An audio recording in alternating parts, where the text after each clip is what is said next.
Tipers, selamat datang di podcast Tip Talk yang diproduksi oleh Departemen Mokraf Hima TPUNY. Nah, kali ini akan saya bersamai Mozanindi Rahmadani dari Teknologi Pendidikan Angkatan 2023. Nah, yang spesialnya kita akan kedatangan narasumber salah satu dosen TPUNY yang sangat keren ini ada Pak Galih Pranowo. Gimana kabarnya Pak? Alhamdulillah baik dan masih tetap semangat tentunya. Ya, selamat datang Pak Galih, salah satu dosen yang paling asyik di teknologi pendidikan. Karena saat diajar beliau kita tuh anti ngantuk banget. Bahkan kita itu anti buka HP karena Pak Galih ini tidak mengizinkan mahasiswanya untuk membuka HP di saat jam pelajaran. Seperti itu, bener kan Pak? Ya, betul sekali, 100%. Betul sekali. Kalau dengan saya belajar itu yang penting ikhlas. Iya. Nah, karena perkembangan teknologi saat ini di era globalisasi itu sangat berkembang pesat, sedangkan Pak Galih itu memiliki pemikiran yang berbeda dengan dosen-dosen lain, maka dari itu sangat menarik untuk kita tanya-tanya nih seputar teknologi pendidikan yang berkembang di era sekarang, begitu. Nah, maka dari itu, di balik teknologi yang sangat berkembang pesat, tentunya ada sisi-sisi gelap yang harus kita jelajahi pada podcast kali ini, ya kan Pak? Oke. Nah, dari sebagai kacamata seorang dosen, peran teknologi menurut Pak Galih itu gimana sih Pak? Oke, kalau menurut pendapat saya, ketika kita berbicara teknologi, itu berarti kita akan berbicara terkait dengan kesejahteraan. Kenapa kesejahteraan? Karena dalam konsep teknologi berarti di situ ada konsep efektif, efisien, dan produktivitas. Nah, sehingga dari ketiga itu harapannya adalah teknologi itu bisa mensejahterakan umat manusia.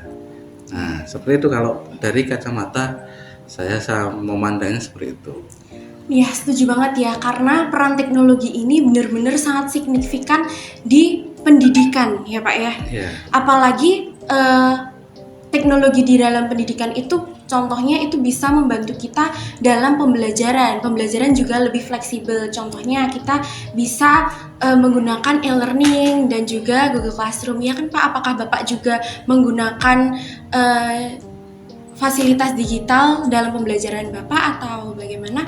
Oke, kalau untuk pembelajaran sendiri ya, pemanfaatan teknologi ini tentunya sebagai sumber belajar, sehingga kita masih memanfaatkan yang namanya e-learning, web pembelajaran, kemudian nanti kita mengerti mobile learning, itu tetap kita gunakan sebagai suplemen di mana ini akan membentuk mahasiswa akan lebih aktif, mahasiswa akan lebih mengoptimalkan potensi dan lebih mengarah kepada pembelajaran yang bersifat student center, sehingga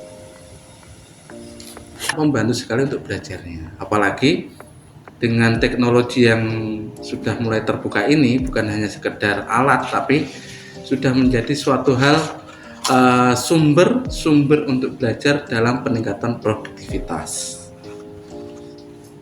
Iya, setuju banget nih sama Pak Galih, karena benar-benar teknologi ini sangat membantu kita, khususnya sebagai mahasiswa juga sangat terbantu dengan adanya teknologi. Nah, karena kita tadi itu membahas tentang sisi positif teknologi, dan ternyata teknologi itu juga membawa sisi lain, yaitu bisa disebut sisi gelapnya teknologi nih.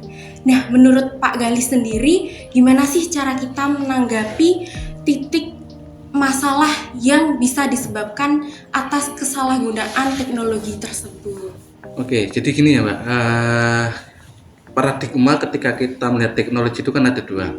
Jadi paradigma positif dan paradigma negatif. Kalau saya berbicara paradigma positif, teknologi itu tentunya akan membuat orang menjadi jauh lebih baik karena kita dapat mengakses berbagai macam sumber. Kita akan dipermudah dengan teknologi. Tetapi di sisi gelapnya adalah jangan sampai teknologi itu membuat kita kecanduan. Sehingga benang merah di antara positif dan negatif ini terletak pada usernya. terletak pada penggunanya. Sehingga di dalam pendidikan ini, sebelum kita memanfaatkan teknologi, harusnya, apalagi kita sudah menjadi mahasiswa ya, kita harus sadar bahwasannya peran dalam teknologi ini yang paling penting adalah usernya, penggunanya. Kalau penggunanya ini dia melakukan kegiatan yang positif, otomatis hasil yang diperoleh juga positif. Kalau sudah niatnya sudah buruk, maka juga akan buruk. Nah, itu kalau saya lebih mengarah kepada usernya. Sedangkan kalau teknologi itu kan hanya sebagai alat. Kalau saya berbicara kenapa sebagai alat dan sebagai media, karena teknologi itu tidak akan berjalan tanpa ada operasional dari usernya. Itu paling pentingnya ada di kuncinya ada di user. Sehingga ketika tadi ada menanyakan sisi gelapnya apa sih, sisi gelapnya ini adalah bagaimana paradigma negatif, niatan-niatan yang tidak baik dari usernya itu dipergunakan. Nah, kalau saya seperti itu. Bahkan ketika saat ini ya mohon maaf, kalau di pembelajaran, kenapa saya lebih menyarankan mahasiswa itu membaca buku, dan ketika pembelajaran saya tidak menggunakan HP, karena ini akan menjadi suatu hal yang bikin candu. Misalnya nih, kita menggunakan ChatGPT. ChatGPT itu bagus karena kita bertanya dijawab, tetapi itu tidak membuat kita berpikir lebih jauh, dan itu tidak membuat kita lebih lebih ada daya tariknya itu kurang, sehingga penasaran kita akan suatu permasalahan itu kurang. Nah itu Mbak, jadi kalau kita sudah tahu jawabannya, pasti kita sudah akan udah tahu jawabannya, udah mudah. Nah, sehingga poin penting di sini lebih mengarah kepada bagaimana user itu menggunakan teknologi. Setuju banget sama Pak Gali, karena di samping kita terlena dengan menikmati kecanggihan teknologi yang ada, kita emang harus benar-benar khawatir akan dampak negatifnya. Karena kita khawatir, kita akan menjadi lebih protektif dengan diri kita sendiri, dengan membatasi teknologi dan memanfaatkan teknologi dengan sebaik-baiknya. Nah, karena kita membahas AI tadi ya Pak ya, aku ada sedikit pengalaman yang kurang baik dengan AI, khususnya ChatGPT. Jadi aku pernah memakai ChatGPT, dan ChatGPT-nya itu bilang, maaf saya hanya program dan tidak mengetahui jawaban ini. Jadi sebenarnya AI ini juga tidak semerta-merta itu mengetahui seluruh hal di dunia ini, ya kan Pak? Gitu. Jadi emang kita seperti yang dikatakan Pak Galih tadi, kita emang harus banyak-banyak membaca buku, dan dengan adanya teknologi ini kita juga bisa mudah mengakses e-jurnal, ya kan Pak? Itu. Nah, dengan kemudahan akses ini kita juga bisa dengan mudah mendapatkan informasi tidak hanya di UNY tapi juga di luar lingkup kegiatan kita, lingkup UNY, dan bisa ke mancanegara juga karena adanya e-jurnal tersebut. Gitu. Nah, kalau dari Pak Galih sendiri, apakah ada pengalaman yang kurang mengenakan tentang kecanggihan teknologi ini, Pak? Oke, karena ini terkait dengan pengalaman buruk ya, itu kecanggihan teknologi. Ini lagi berbicara teknologi ya dari sisi buruknya ya. Walaupun saya tuh orangnya sebenarnya berpikiran positif terus ya. Kalau berpikiran positif kan awet muda gitu. Tapi kita harus berbicara dari sisi yang harus kita juga harus kritisi. Jadi pengalaman buruk saya karena kecanggihan AI, pernah dulu foto saya diedit Mbak. Oh gitu ya. Jadi foto saya diedit kemudian digunakan untuk pinjol. Waduh. Saya pernah itu. Jadi teman-teman di WA atas nama saya, foto saya itu kan, kemudian Bang ada saldo enggak gitu. Berapa? 200.000. Tuh tak jawab ya. Teman-teman juga begitu. Fungsinya apa? Ternyata untuk hal yang lain. Nah, teman-teman juga itu hal yang tidak mengenakan karena saya sendiri belum pernah melakukan kegiatan yang seperti itu. Sehingga bagi saya ya namanya aja juga apes ya. apa sih kan nggak ada tanggalnya gitu. Tiba-tiba ada yang pakai nama foto saya diedit lagi, ya di editnya agak cakep mbak, tambah cakep untungnya ya, Pak. untungnya agak cakep. Jadi teman-teman saya mau validasi itu nggak, oh ini bukan Galih nih gitu kan. Akhirnya konfirmasi ternyata itu penipuan. Nah, artinya ketika kita berbicara seperti itu kan berarti ini yang salah adalah usernya, bukan teknologinya. Kenapa? Karena teknologi itu kalau usernya digunakan dengan baik pasti baik. Kalau usernya itu sudah berpikiran yang negatif maka akan disalahgunakan. Saya hanya berpikir ke situ. Karena teknologi itu kan sesuatu hal yang tidak bernyawa. Ketika mau dimatikan jadi on off kan. Cuma orang yang mengoperasikan itulah yang paling penting. Kalau saya jadi ya pengalaman buruknya itu ya sudah dipakai wajahnya untuk pinjol, terus saya nggak menerima uangnya itu kan Nggak dapat apa-apa ya Pak? nggak dapat apa-apa Dapat kan. hikmahnya aja nih teman-teman. Sama dapat nangis tiap malamnya itu di ani nggak jelas gitu kan. Nah gitu mbak, kalau saya pengalaman punya arahnya ke situ sih, di bagaimana gampang dan mudahnya identitas kita itu diambil orang. Gitu. Jadi para sobat tipers di rumah benar-benar kita harus hati-hati ya tentang teknologi ini. Benar-benar kita harus pintar-pintar nih Pak mengolah teknologi di masa globalisasi yang sangat-sangat canggih ini. Nah, ngomong-ngomong tentang pengalaman nih Pak, kita menemukan satu pengalaman di Twitter yang sekarang X maaf namanya, itu tentang artikel yang penggunaan teknologi edukasi di kelas itu disalahgunakan.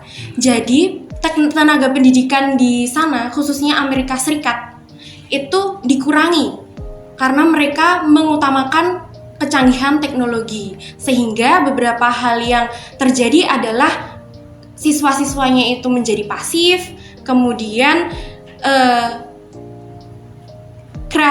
kreativitasnya itu juga menjadi menurun, dan lain-lain. Nah, tanggapan Pak Galih mengenai tweet ini itu gimana nih Pak?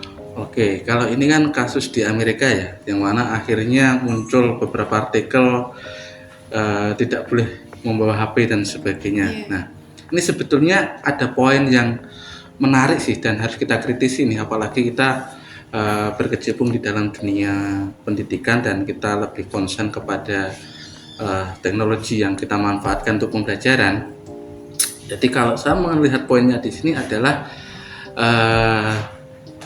mahasiswa ataupun siswa-siswa di sana itu lebih mengarah kepada hal-hal candu. Karena saya sampaikan sejak awal, teknologi itu candu. Kalau bagi yang candu, berarti itu nanti ketergantungan.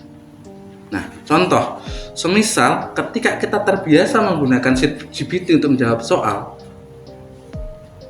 ya kan, kalau presentasi nih kan banyak nih sekarang mahasiswa nih bawa HP ke depan pura-pura pakai untuk itu kan, tapi ternyata pakai ChatGPT. Kemudian kalau ada teman-teman jawab di chat keluar jawabannya. Nah, itu kan sebenarnya kan candu. Kenapa? Karena suatu ketika nanti teman-teman berada di dunia yang nyata di dalam masyarakat, ketika teman-teman ditanyakan oleh masyarakat misalnya kalau seperti ini bagaimana, itu kan sedikit mengurangi kreativitas kita dan sedikit mengurangi optimalisasi pemikiran kita. Itu kan candu. Kalau nggak ada HP, kita mulai ada kegelisahan. Nah, itu artinya di sini bukan saya mendeskripsikan kita tidak boleh bawa HP, enggak loh. Tapi jangan sampai teknologi itu, entah itu berupa HP dan sebagainya, itu menjadi candu. Kalau HP dan sebagainya itu dipergunakan sesuai porsinya, maka itu akan memaksimalkan potensi. Semisal serangkaian kegiatan pembelajaran di dalamnya misalnya kita sudah melakukan kegiatan active learning di mana siswa ataupun mahasiswa itu sudah aktif. Kemudian untuk mencari literasi silahkan membuka HP. Nah, itu kan bagian dari pembelajaran. Sehingga kita sepakat satu kelas membuka HP semua, dosen juga membuka. Kalau sudah waktunya selesai, tutup. Setelah itu baru disimpulkan apa yang pernah kita dapatkan dari situ. Nah, itu kan kita menggunakan teknologi itu sesuai dengan porsinya, tidak dalam kondisi candu kalau saya bilang. Nah, itu analoginya juga kita berbicara teknologi. Kenapa akhirnya kita tidak aktif dan sebagainya? Karena kalau budaya kita itu kan budaya yang kalau sudah dapat jawabannya udah gitu kan. dan kita udah terlena dengan kegampangan, Mbak. Ini menjadi masalah. Artinya gini, banyak teman-teman misalnya gini, banyak teman-teman yang mengutip itu dari internet dan sumbernya itu tidak jelas. Bayangkan kita di akademisi seperti ini, kita menggunakan seperti itu kan dipertanyakan. Kalau kita mengutip sumber itu dari bukunya, membaca, menganalisis, itu kan setidaknya kita belajar dan kita menyirami otak kita dengan pengetahuan. Nah, itu kalau saya, sehingga kenapa di Amerika itu akhirnya berkurang, karena saya belum pernah ke Amerika ya. Itu mungkin karena itu candu. Pemanfaatan teknologi itu mereka menjadi candu. Nah, misalnya atau analoginya seperti ini. Kita terbiasa kalau kita zaman dulu itu kan jalan kaki nih. Jalan kaki. Ke warung aja jalan kaki. Tapi sekarang adanya motor, kita warung yang 10 meter aja kita pakai motor, ya kan ya. Nah, itu kan bagian dari candu. Tapi bagaimana kalau paradigma kita berpikir, kita deket, kita bisa jalan kaki nih, hitung-hitung olahraga nih. Tapi kalau jauh sini ke Jakarta jalan kaki ya amazing kan. Setidaknya itu. Artinya gunakan teknologi itu sesuai dengan porsinya. Benar, setuju banget sama Pak Galih, karena pada dasarnya tenaga pendidikan atau pola pikir kita sebagai dosen dan mahasiswa itu memang tidak bisa digantikan oleh teknologi, karena pada dasarnya teknologi itu sebagai facilitating learning dan improving performance, ya kan Pak? Begitu. Dan tambah lagi Mbak, ini yang juga harus kita pahami, teknologi itu kan sebetulnya buah karya dari pemikiran manusia. Ya kan, buah karya, jadi jelas ya, ciptaan manusia. Kalau manusia adalah ciptaan Tuhan yang dimiliki cipta rasa dan karsa, sehingga jangan sampai kita sendiri kalah dengan teknologi. Benar. Jangan sampai malah kita yang diolah teknologi itu sendiri, malah kita yang diarahkan teknologi itu ya Pak ya. Gitu. Nah, setelah kita tahu ternyata teknologi itu memang mempunyai dampak positif dan dampak negatifnya itu juga serem banget. Gimana nih nasihat dari Pak Galih untuk khususnya kita para mahasiswa teknologi pendidikan dan para tipers yang lainnya untuk menghadapi teknologi di era globalisasi ini? Oke, kalau saya sih juga saran pada diri sendiri ya. Jadi bijaksanalah untuk menggunakan teknologi, karena ketika kita bijaksana, kita akan tahu mana yang harus kita gunakan, mana yang harus tidak kita gunakan, apa yang harus kita akses dan mana yang tidak kita akses. Jadi poin penting di sini adalah kebijaksanaan setiap individu dalam penggunaan terhadap teknologi itu sendiri, entah apapun itu, baik itu dalam bentuk software ataupun hardware. Karena kita tidak pungkiri, dengan adanya teknologi kita akan lebih dipermudah, produktivitas akan meningkat, tentunya kita akan lebih efektif dan efisien, seperti itu.